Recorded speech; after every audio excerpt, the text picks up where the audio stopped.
Bonjour à tous les chasseurs et chasseuses, je suis Saneka et bienvenue dans une nouvelle page du journal d'un chasseur.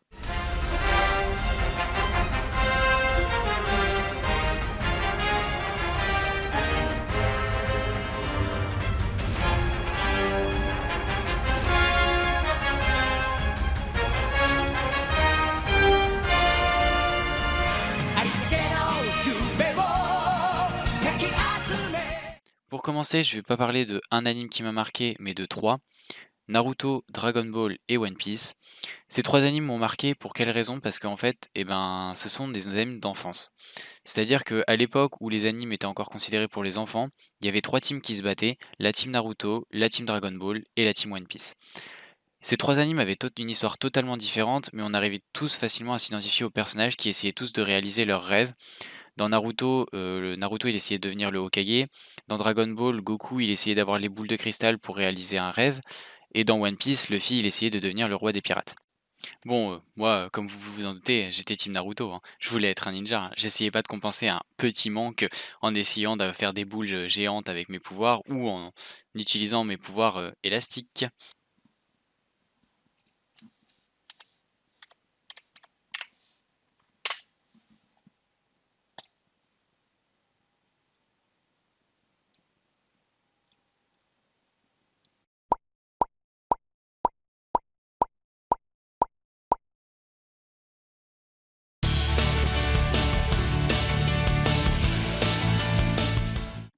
Pour le deuxième anime qui m'a marqué, on va parler de High Shield 21.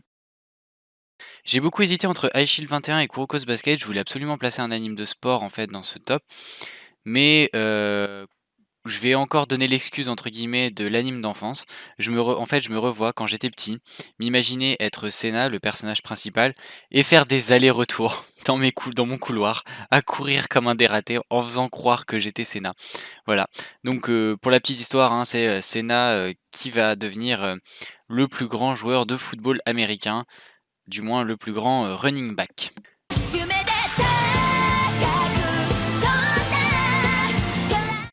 Pour le troisième, j'ai choisi de parler de Sword Art Online, alias SAO. Pourquoi de cet anime? Tout simplement parce que après Naruto, il a été l'un des premiers animes qui m'a grandement ouvert à cet univers. Oui, j'ai commencé avec des harems. Qu'est-ce que c'est qu'un harem?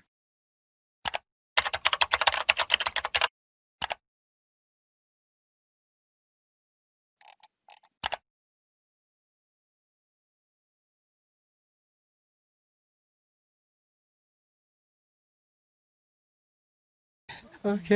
Pour vous expliquer vite fait, comme pour Shield 21, SAO, c'est l'histoire de Kazuto Kirigalia à la Kirito, qui va se retrouver enfermé, du moins dans le premier arc, dans un jeu vidéo, et il va devoir essayer de finir le jeu vidéo afin de survivre. Et au cours de son aventure, il va rencontrer plein de filles qui vont rentrer dans son harem. En dehors de toute cette histoire de harem, j'ai beaucoup aimé le principe du jeu vidéo, enfin du personnage qui rentre dans un jeu vidéo.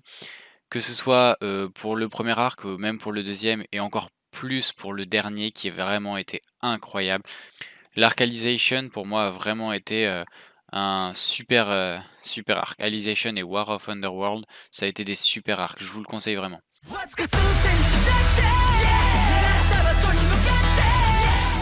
Pour le quatrième anime, parlons de The Promised Neverland. The Promised Neverland, qu'est-ce que c'est?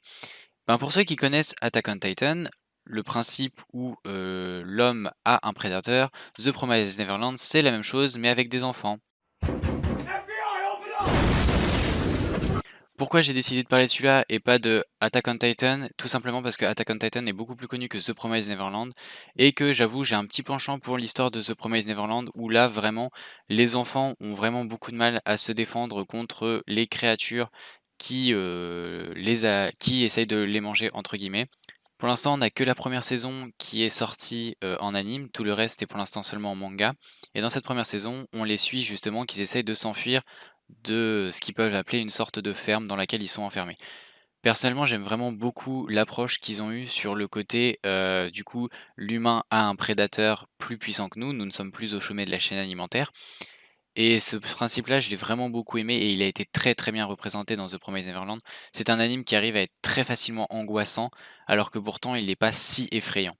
Que ce soit les créatures ou que ce soit ne serait-ce que les mamans qui sont considérées comme que l'on peut considérer plutôt comme des bergers, puisque du coup, ils les considèrent des femmes, on peut considérer que c'est des bergers qui s'occupent du coup des moutons. En l'occurrence, les bergers sont représentés par des mamans et les moutons par des enfants. Cette approche vraiment est très, très effrayante du côté l'humain ne sera enfin, n'est pas toujours au sommet de la chaîne alimentaire.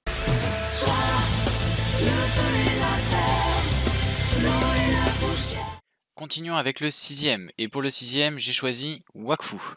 Wakfu, pour ceux qui ne connaissent pas, c'est quoi? Wakfu, c'est un anime qui a été fait par des Français. Il me semble que d'abord le jeu Dofus est sorti, et suite à ce jeu, ils ont sorti l'anime Wakfu. Ça raconte l'histoire de Hugo, Tristepin, Evangeline, Amalia, Ruel et Adamaï qui vont, entre guillemets, faire une aventure pour pouvoir voir, entre guillemets encore une fois, le passé de Hugo. Alors, il n'y a pas que ça comme intrigue, mais je dois avouer que c'est très compliqué de résumer Wakfu sans spoiler l'histoire en elle-même, sans dévoiler trop de choses par rapport à ça. Alors, je préfère me résumer à ça. J'ai choisi cet anime parce que je considère qu'il y a quand même pas mal de choses faites par des Français, que ce soit Wakfu ou Code Lyoko, qui ont été très très bien faits et qui sont très peu connus en soi. Enfin, Wakfu est très connu, mais ce que je veux dire, c'est qu'on en parle très peu dans des top 10 d'animes, ce genre de choses. Et pourtant, c'est quand même de la grande qualité, que ce soit au niveau de l'histoire ou au niveau même de l'animation.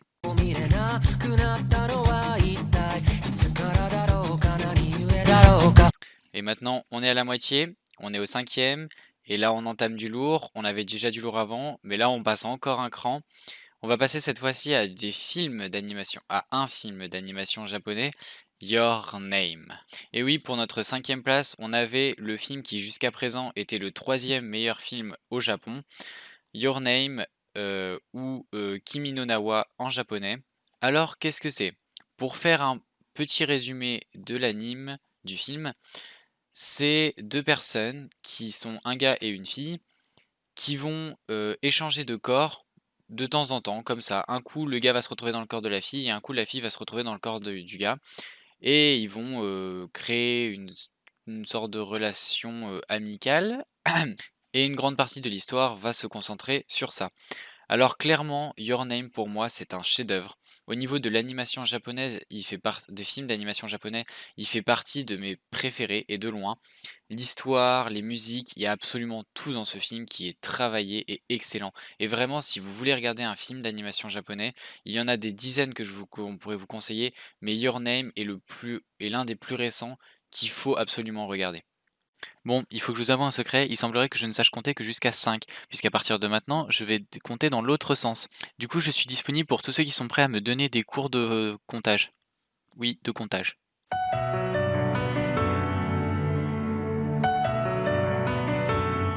Pour le quatrième, on rentre dans de mon style d'anime préféré, le drama.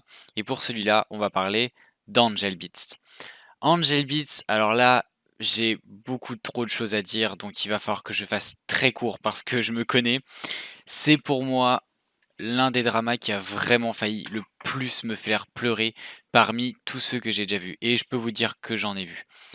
L'histoire se place au sein d'une school life, c'est-à-dire on va suivre la vie d'étudiants qui sont cette fois par contre dans un monde qu'ils ont appelé l'au-delà. Après être morts, dans ce monde, ils vont rencontrer un personnage qu'ils vont appeler l'ange, qui va être entre guillemets l'antagoniste pour eux. L'ange veut les éliminer, leur empêcher, enfin les faire avoir une vie d'étudiant normale et les effacer, comme ils disent. Et ils vont entre guillemets se défendre et essayer de comprendre quelle est cette histoire avec Dieu, tout ça, et pourquoi ils ont des regrets. Honnêtement, Angel Beats est l'un des animes qui m'a le plus touché. Je sais que c'est pas l'avis de tout le monde et qu'il y a une énorme incohérence à un moment dans l'anime, mais ça reste un anime vraiment incroyable que je conseille à tous ceux qui ont envie de pleurer et qui sont du genre à pleurer ou qui aiment bien ce style d'anime.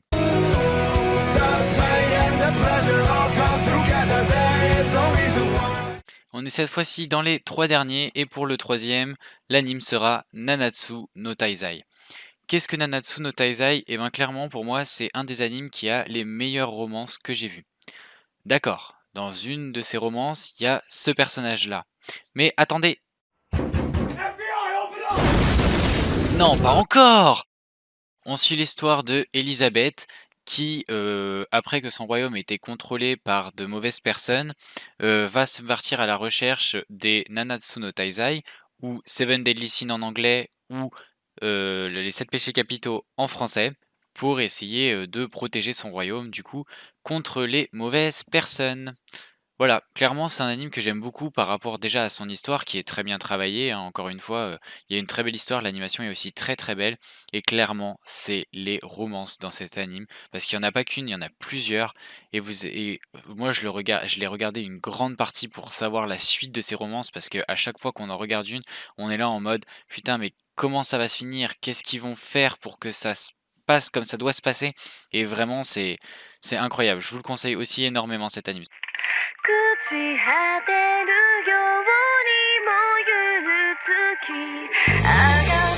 On s'approche de la fin et pour l'avant-dernier anime, j'ai décidé de choisir Akame ga Kill. J'étais obligé de parler d'Akame ga Kill parce que c'est vraiment un des animes qui m'a le plus marqué.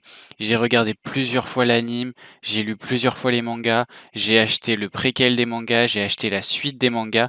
Donc vous avez Red Ice World Zero, Blue Ice World qui est encore en cours en ce moment. C'est vraiment un anime que j'apprécie énormément. C'est l'histoire de Tatsumi qui va en fait aller dans un royaume afin de devenir membre de l'armée, mais il va se rendre compte que l'armée est très corrompue et il va devoir faire partie d'un groupe d'assassins afin de remettre le royaume sur le droit chemin. Clairement, dans cet anime, il y a tout ce que j'aime dans un anime, que ce soit les combats, que ce soit l'animation, le développement des personnages, les romances même qu'il y a entre certains personnages.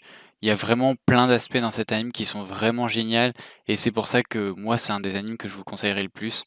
L'intrigue et tout, tout est vraiment très bien travaillé et du début à la fin, vous allez adorer. Même si, en vrai, je lisais pas énormément de mangas et jusqu'à la découverte en fait d'Akame ga Kill parce que en fait, les mangas se sont terminés après l'anime et ça a fait que j'ai pris une plus grande passion à lire des mangas et j'ai lu les mangas et le problème de Akame ga Kill et le Red Ice World, le manga, c'est que au niveau de la fin, elles sont complètement différentes. À partir d'à peu près de la moitié de l'anime, vous allez avoir deux histoires qui sont quasi similaires, mais avec une énorme différence au niveau de qui va mourir, qui va survivre, qui va affronter qui. Il y a vraiment plein de petites différences qui fait que ça change vraiment tout l'aspect de l'anime. Et en dehors de ça, à savoir quand j'étais plus jeune, je regardais Naruto avec mon frère et vraiment quand j'ai proposé Akame ga Kill à mon frère, il a adoré cet anime et en parler avec lui, ça m'a rappelé en fait un peu toute cette nostalgie que j'avais de quand je regardais justement Naruto avec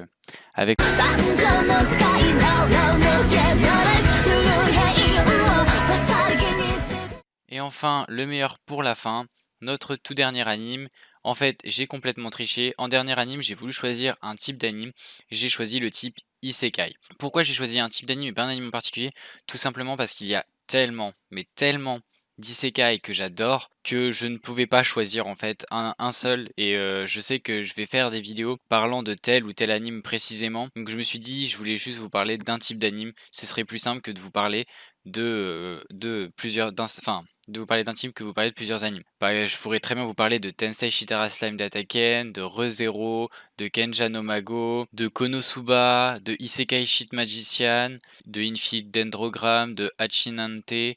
Vous voyez, il y en a vraiment beaucoup trop pour que je puisse en choisir un seul. Et ils ont tous leur propre histoire. Soit le personnage va être extrêmement puissant et on va essayer de savoir à quel moment sa puissance elle aura une limite. Soit le personnage il est extrêmement faible et on va le voir dans sa progression à devenir de plus en plus puissant. Que ce soit ReZero où le personnage peut remonter le temps à chaque fois qu'il meurt, ou Isekai Shit Magician et les personnages ont eu de la magie super puissante dès le début, ou encore Tensei Shitara Slime d'Attacken, où c'est un personnage qui va se transformer en slime et qui va acquérir plein de pouvoirs grâce à ce qu'il aura, enfin, ce qu'il aura acquis à sa renaissance. Vraiment, il y a beaucoup trop de Isekai pour que je puisse vous en dire un seul. Et du coup, je voulais parler de ce type-là. Si je vous pouvais vous conseiller un type d'anime, c'est le type Isekai, il est très bien. Il a été beaucoup trop refait maintenant. Maintenant, c'est vrai qu'il est très difficile de renouveler le type Isekai, mais c'est un type qui a très bien marché et qui aujourd'hui encore réussit, même quand c'est des trucs qui sont très bateaux, qui sont très connus, et ben ça marche très très bien et vraiment, il y a pas grand chose de nul dans les Isekai. C'est vraiment très très bien. Et du coup, vous allez me dire, qu'est-ce que c'est que le type Isekai? Bah tout simplement, un personnage qui, d'une façon ou d'une autre, va être transporté dans un autre monde. Ça peut être par réincarnation, ça peut être par invocation, ça peut être par on ne sait pas du tout, on verra bien. Mais voilà, un personnage va mourir par exemple dans le monde réel, se faire réincarner dans un autre monde avec tel ou tel pouvoir, telle ou telle forme, et à partir de là, l'histoire va se centrer à partir de ce personnage et de comment se passe sa réincarnation et sa vie dans un autre monde. Merci à tous d'avoir regardé cette vidéo. Voilà, ça a été mon top 10 du coup des animes qui m'ont marqué. Voilà, donc là c'était vraiment juste un petit condensé. On fera des vidéos plus précises sur tel ou tel anime que j'apprécie énormément.